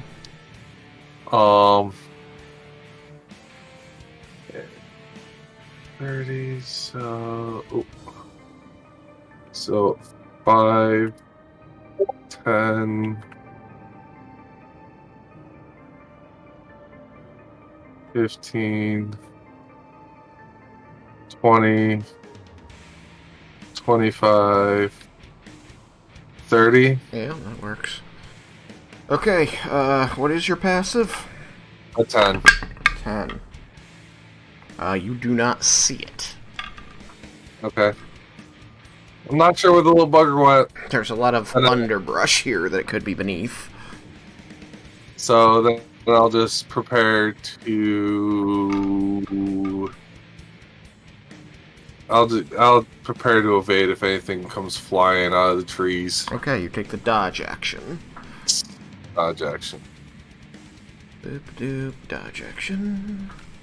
Alright, as you relay this telepathically back to your party, you hear the same sounds of approaching creatures, though it doesn't sound like footfalls. You hear underbrush being moved and scraping noises as creatures approach. You cannot tell their number or exact size, but you hear draconic speech as a creature hisses out, "They're killing our guardians! Stop them!" You see these, oh, this is wrong. This is one of the things I, forgot. Or didn't notice when I was placing them.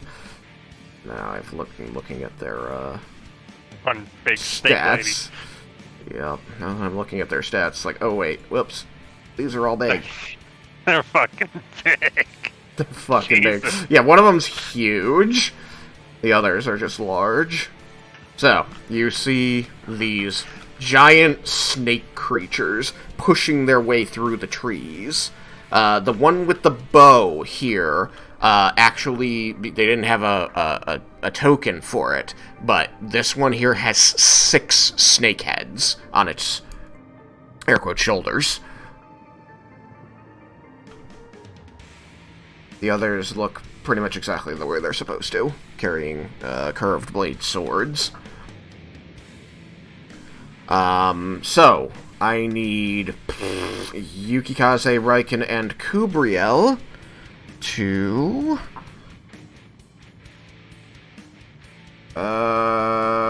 probably do nothing, because it's a roll against Frightened. Do you make people immune to Frightened? Raiken?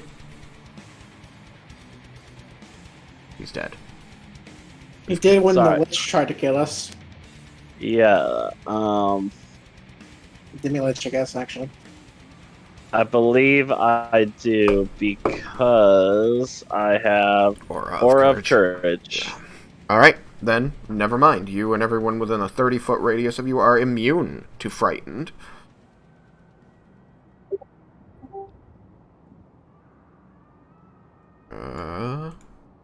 Which is the only thing it gets passively. So, after that, it is going to begin casting a spell. Is anybody in range of it capable of counterspelling. Capable, but I don't know if I'm in range. I cannot. Are you unsure if you're in range because I have it not seated correctly on a square? There's very little for me to actually try and count squares with these tiles because they're so big between breaks. Okay. So I you just have a hard time hang visioning on. the distance. I'll tell you. The measuring tool.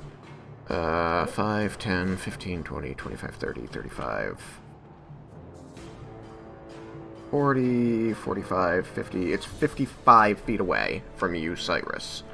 Alright, he has counterspell 50. Not 50, 30 is.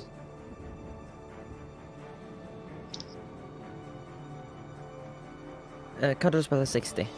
Okay. And counterspell. Okay. I'll go with just 3rd level. Alright. Roll it. I got it. 10. Cool. You can counterspell up to a 3rd level spell then. You successfully counterspell. Yay! Alright, go mark off the spell. That's fine. Right there is good. It's going to slither up. It's going to squeeze its way between you and the tree next to you as it slithers up. Yukikaze. It does not move away from being adjacent to you, so it does not trigger a attack of opportunity. The soldier. Soldier. You guys. Okay. Nope, wrong one. You. Uh-huh.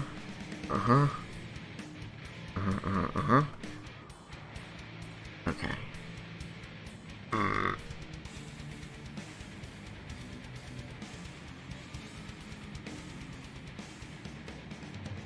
Okay. Alright. That's fine.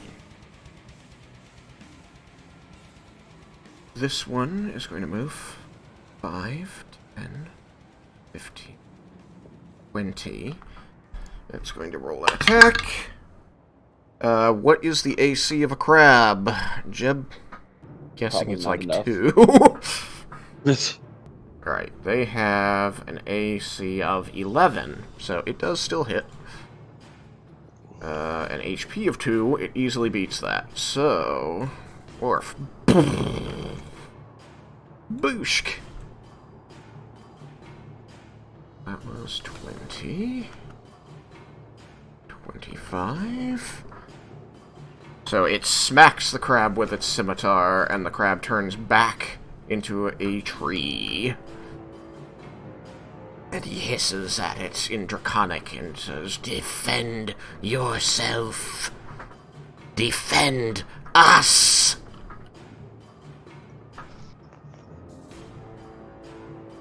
And I believe he gets another attack. Ew. Multi-attack? Oh, it gets 2 more attacks. Okay.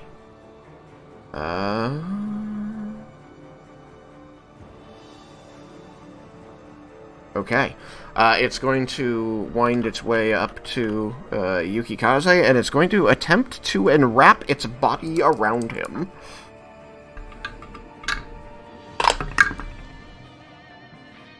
Scoring a 23 to hit.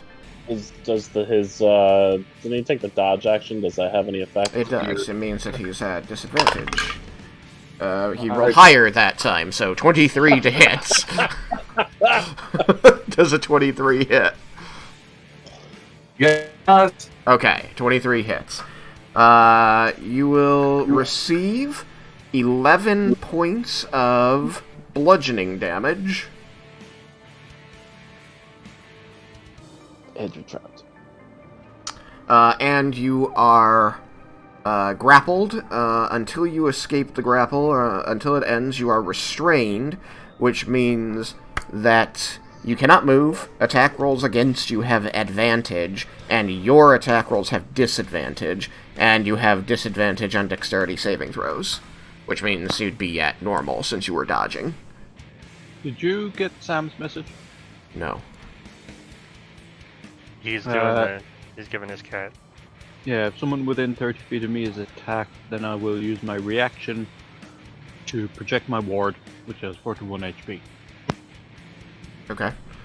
5, 10, 15, 20, 25, 30. He's exactly in 30 feet. So you take no damage, but you're still restrained.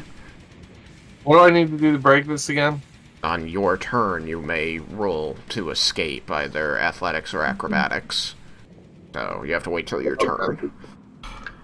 It has one more attack. It's going to attempt to bite you. Which, now that you are restrained, it would have advantage on, but you're still dodging, so it's regular.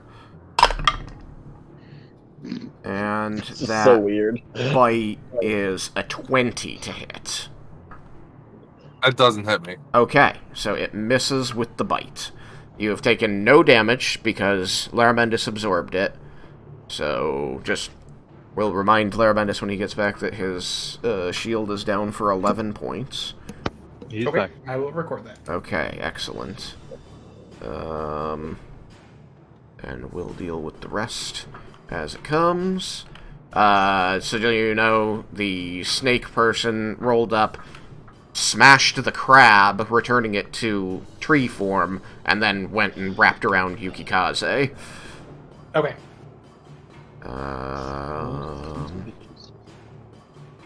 Decide what I want to do. You look squishable. 5. Oh gosh. You know what? 5, 10, 15, 20, 25, 30. Yeah, I'll do. Boosh. The slithery snake slides through the trees up and over the fallen animated tree. And there we go. It is going to... What? It is going to make melee attacks. Against Jebel, it's going to attempt to constrict Jebel. Oh. Fun times. That is a 21. I'm sure a 21 will. A 21 will hit, yeah. Okay. Then you are grappled. Lair, you've already used your reaction, so you can't defend him. Yep. So 11 points of bludgeoning damage. It is going to swing... What was that reaction? Huh? What did you say about reaction? Laramentis used his reaction to protect Yukikaze, so he can't protect you. So he's going to swing his scimitar at you. Remind me, how much damage did I take? 11 points bludgeoning. 11. Okay. It swings its scimitar. With its scimitar, it scores a 24 to hit, so that's going to hit. Another 11 points slashing damage. And then it's going to make a bite attack against you, again with advantage, and that's going to hit as well. So the bite is going to deal 7 points of piercing damage and 10 points of poison damage. Can you repeat that? Yes, 7 points of piercing damage, 10 points of poison damage. So you took 11, 11, and then 17. So right. 22, 39. I have taken 39 damage. Yes, correct. And my last little snaky boy. Whoopsie, not what I wanted. This one. 5, 10, 15, 20, 25, 30, 35. I don't think these guys are friendly. Yeah. What was your first ow. clue? Very much ow. This one's going to go over here. And it's going to make 2 bow shot attacks against Yukikaze, who is restrained but dodging, so he doesn't have advantage. Alright, Yukikaze, bow shot. That is a 19 to hit, so that won't hit. And second bow shot, that also will not hit. Okay. That's it for them. Vendar, as we enter round 2. Now there are a bunch of big snake creatures, which seem much more likely to be immune to poison. Do they? Yeah, maybe. Maybe they're just resistant. You don't know. Yeah, I only have so much purple worm poison. Not sure if it's worth testing it. I just hope somebody gets sick and tired of these motherfucking snakes in this motherfucking forest. Alright, Vendar, what you gonna do? You took Raiken's quote. I'm so sorry. Is the one with the bow adjacent to anyone? It's adjacent to Raiken Kubriel. Okay.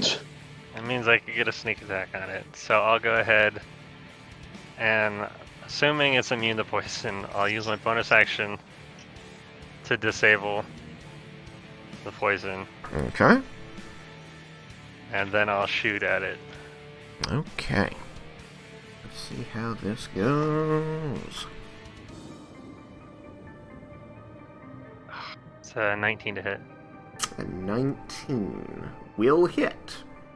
Oh, nice. That's 46 fire damage. 46 fire damage. Okay, it resists it. God damn it. So, 23.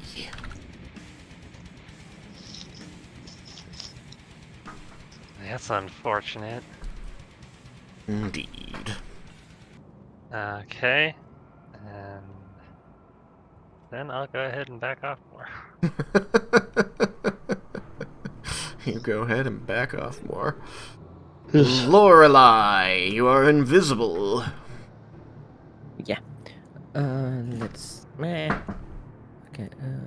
She actually lasted Snake. a turn this time. There is a snake right in front of her. Is it within 5 feet? Doesn't look like it. No. I mean, there is a square of empty space between her and the snake. Okay. There then. Okay. See, I can't see through it. So. Okay. Then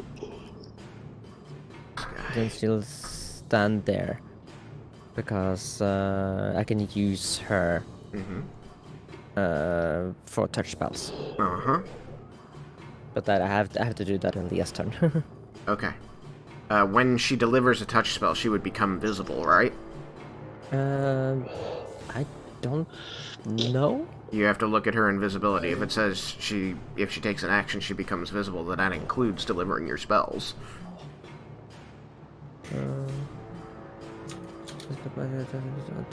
It attacks or casts a spell, is it? Yeah. So that means that when you deliver a spell, she can deliver it, and, it'll get, like, if they can't see her by any means, then she'll get advantage, but then she'll be visible. I'm just letting you know ahead of time, so it's not like, Yeah, that's fine. Okay. Alright, nothing else? No. Okay, Cyrus. Alrighty.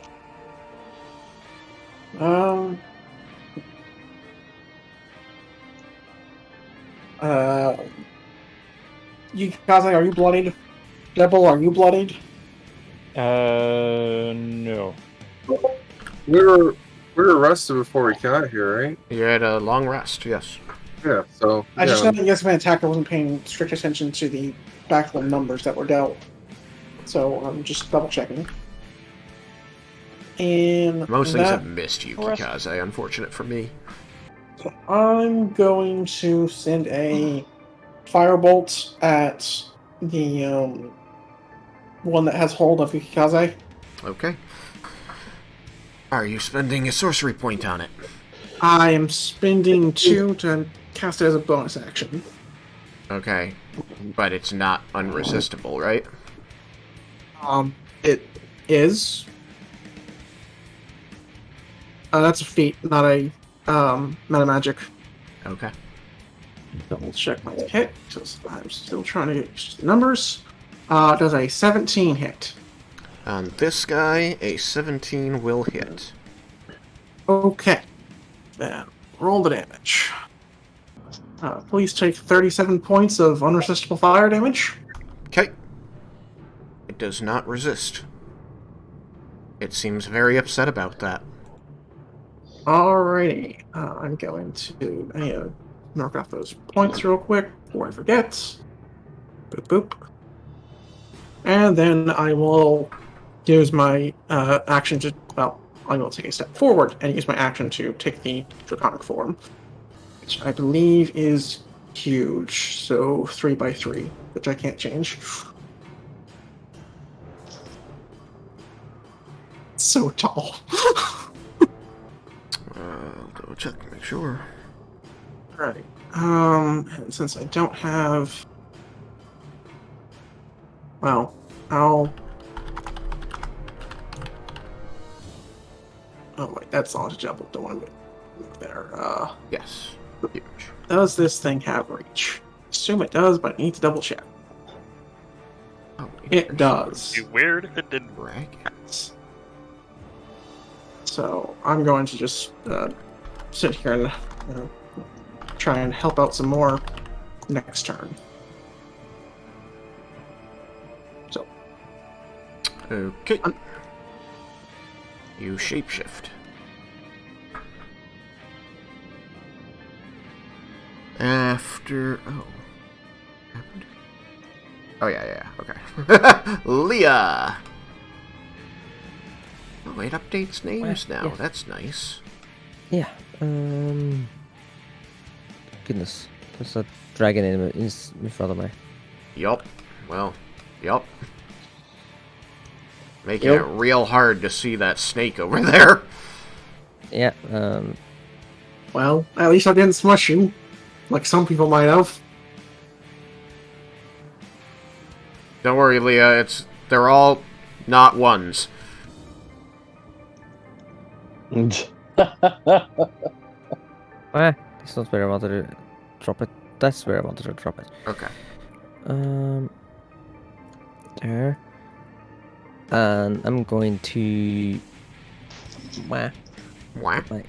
Yeah, no, I said I have very little space, like I'm barely moving my mouth. You're gonna kiss it? No. Really far away. I don't think you're gonna be able to kiss it from here. But maybe it's like the frog prince. It's like the snake prince.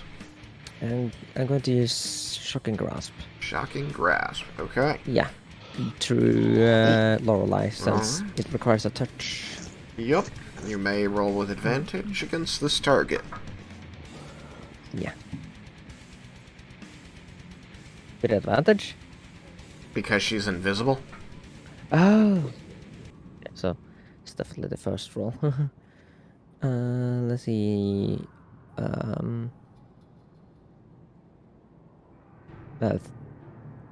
32, I believe? Yeah. 32 will hit? 19 plus 13, so yeah. Yeah. 32 will hit? That's 48. Let's see, I need to get a hold of 48. That is number 2.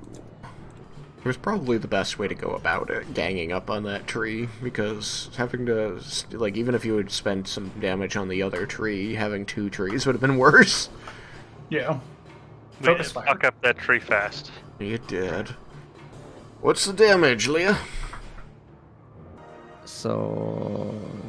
13 points of lightning. 13 points of lightning. Alright. It does not appear to be weak or resistant to lightning. Well, at least. At least it does damage. I know what I'm doing next turn. Alright, anything else? Leah. No, I mean Lorelei goes visible, but... Yes, Lorelei is now visible. Am I permitted to take legendary actions? No. No legendary actions for you. We'll deal with that later. Okay. And by that I mean we'll discuss that later. That's why I asked, Mm-hmm. as opposed to just saying something. Kubrilkin. Kubrilkin. Finally. Rybriel. All right. There's a lot of enemies around now. It does seem that way. You were swarmed by giant snake people. How far away is each of them from me? Well, one is Obviously- adjacent to you. Yeah. This one over here is on that square, so it's 15 feet. This one on Yuki is 20 feet. And then the last one, Snakes, is 5, 10, 15, 20, 25 feet. And then the tree is also 20. So, adjacent, 15, 20, 25, 20. If I pounce the one that has Yukikaze, is that gonna hurt Yukikaze? Not necessarily. Do you want it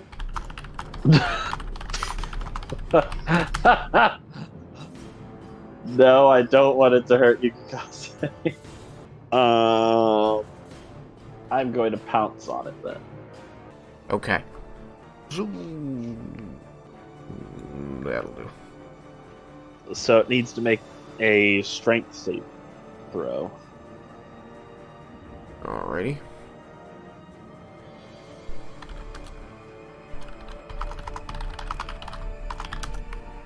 Of course, the head snake can take its reaction if it wants to on me. Oh yeah, you would have had to move over there. It probably will. Let me do this other thing first. This guy. Okay. That is a 15. That will miss. Who missed? Oh wait, I thought you were gonna take a reaction on it.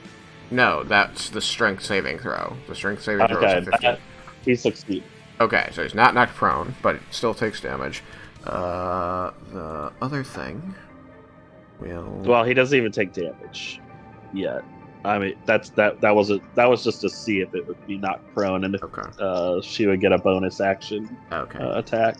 Okay, gotcha. I think it will roll its attack with that, which will be a 21 to hit. That will miss. Okay. It claws at you, but misses. But we will still attack the snake that we were intending to attack. This time she will attempt a bite. She will get a 20 to hit.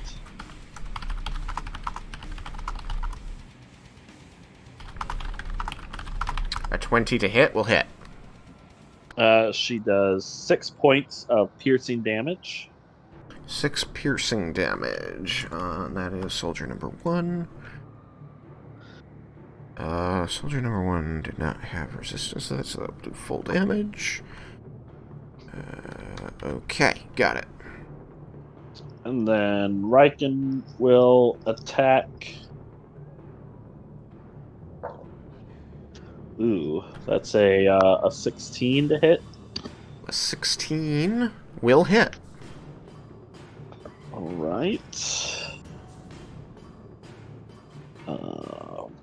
He is not going to smite. He did 13 points of non-magical silver slashing.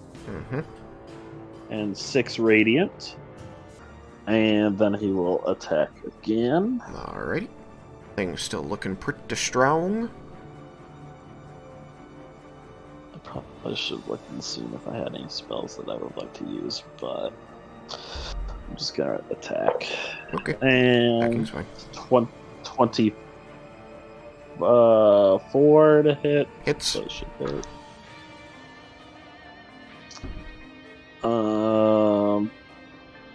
He'll level 1 again. Divine Smite this time. Okay.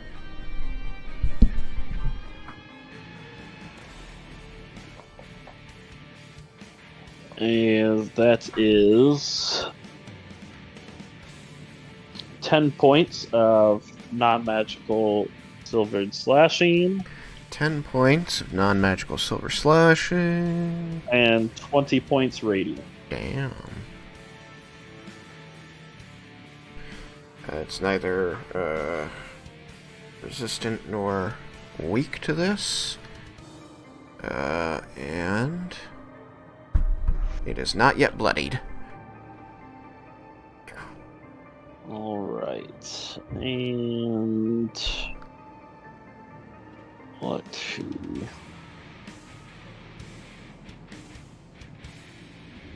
Got anything left?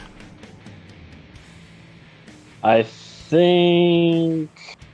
Yeah, I don't want to use any bonus, so I'm done. I'm not Okay. going to move anymore. Okay. Jebel. That's me. Giant snake people. Sneeple. Yeah. One of them has me. It's true. You are restrained, which means that Raiken is in the way. you are at disadvantage on your attack rolls and dexterity saving throws. Okay. How large is this? It is large. Alright. Okay. I am wild shaping. Oh, right. I never would have guessed. That's exactly how I would get out of this situation. Oh, no way. You became an air elemental. Who would have guessed? Yes. That's exactly what I would have done. Yeah. Not a fire would you element? That also way you try burn to it? reverse the grapple? You're going to try to Is this reverse like the fire? grapple. Turns up to the snake and is like, you activated my trap card. Alright. So, God, I have to understand. Nick Well- walks up, grapples a gnome.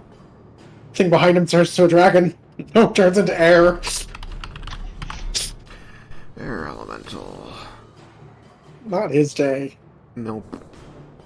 Let's see, condition immunity. It cannot be grappled, it cannot be restrained. And whirlwind, each creature in the elemental space must make a saving throw. Damage or flung. Move through the space is narrow without squeezing. Alright, so you're going to attempt to grapple it? Is that Yeah. what I'm hearing? Okay. You may roll a grapple attack.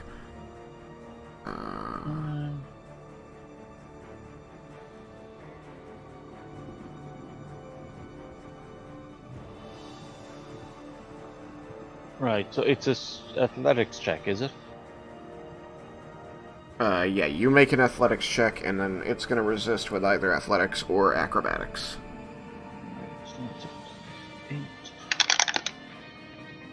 Okay, so that is a 23. Damn. Hmm? That's a damn! God damn! It did not beat a 23.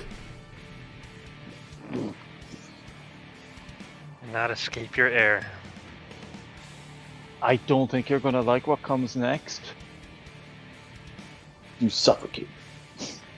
I mean, I will only point out that whirlwind is an action, and grappling is an action. Yeah. Hold on. You're gonna Then fly it's up? Whoosh! Oof. Yeah. And I Uh-huh. can move 90 feet. Oh my god. Well, Well, 45, Yeah. because you're Oh, grappling something. well, I'm going to move Jesus. in such a way and over, so that I'm not on top of Your allies. the yeah, or on Alright. top of the I'm just element. gonna move this thing up to 45. God. And then, I don't know, over here, it looks like the area below it is clear now.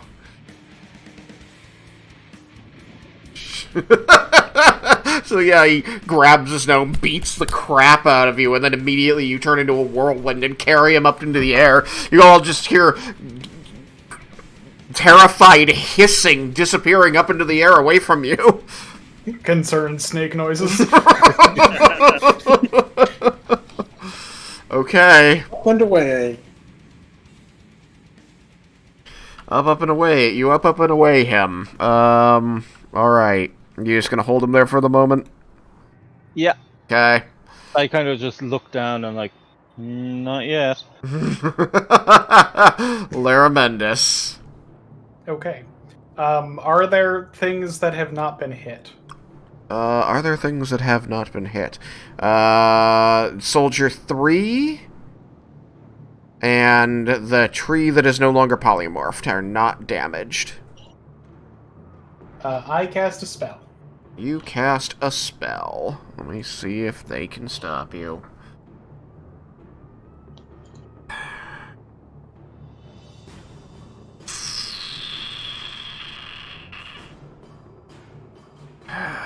They can't stop you.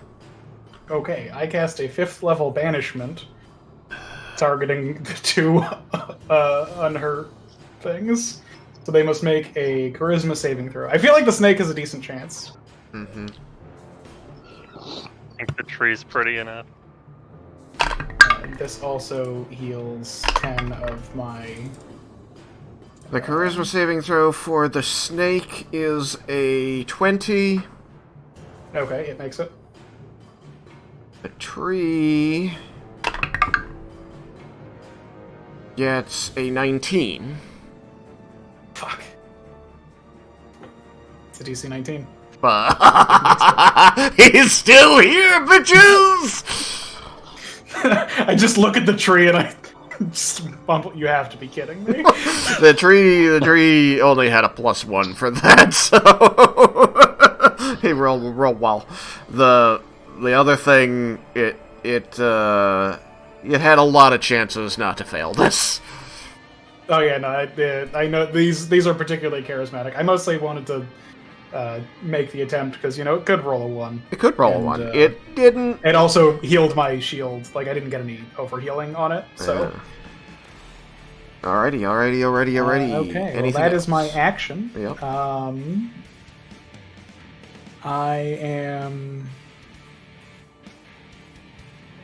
I think going to. I want to get away from things a bit. How far am I from? You are fucking 5, 10, 15, 20 away from the big 6-headed snake. And 5, 10, 15, 20, 25, 30, 35 away from the tree. 30 away from the slightly smaller snake. Those are the closest ones. I am going to... Today is a good day to not be where I'm standing.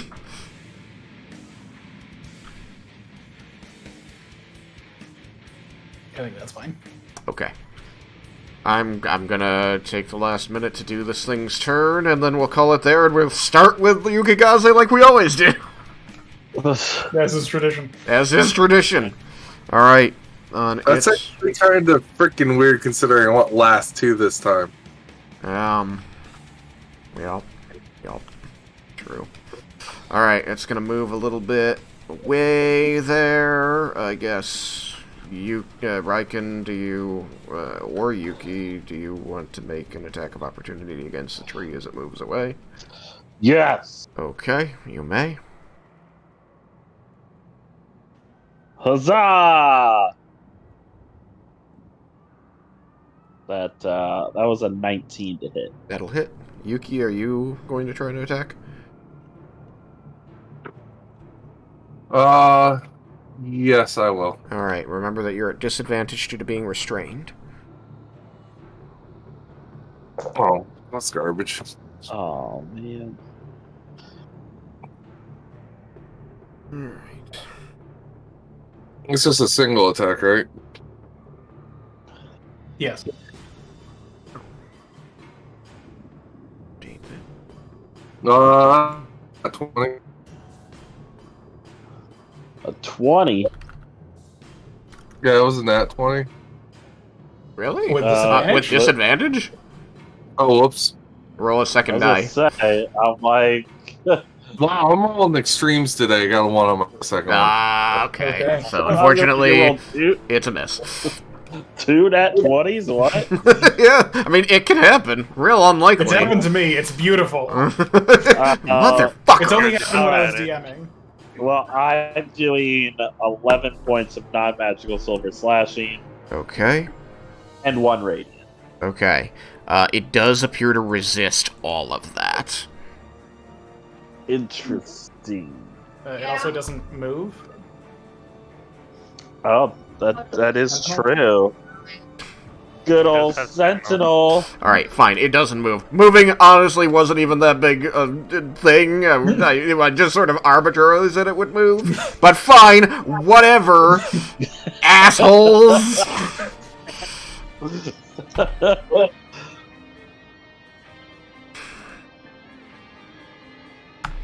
That tree ceases to exist. That tree does not cease to exist. He points at that tree, and where is this thing?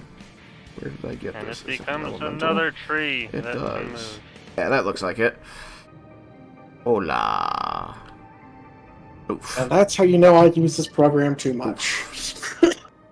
And gem tools. That size. Kaboosh! That size. Fuck you! Oh my god, are you kidding me? Hola! Raiken, I need you to move. I need you to move right now. Alright. I mean, you need Yukikaze to move as well, but he's grappled. He's immune to fire. I'm not so worried about him. Alright. And that's where we're To be ending. fair, That's a conversation for next week. I Alright. do have that ability. Thank you all for joining. You have teleported. This is your first experience in the country Sylvanas, and I think it's going great. I don't know. What do you guys think? I think it's going great. This is exactly Didn't how they I figured the do forest more of Bala trees? would be. It grew 2 more trees. Damn. Yep. Hard to stop them if they can just keep making more trees. Yeah, it's almost like I wish that one guy hadn't fallen on his turn and the other one got turned into a crab. Things could be even better right now. I would expect nothing less from the forest of Bala. Alright, we'll start with Yukikaze next session. Thank you everybody for being here, and we'll see you next time on Everybody Loves Raiken! Bye, stream. Goodbye.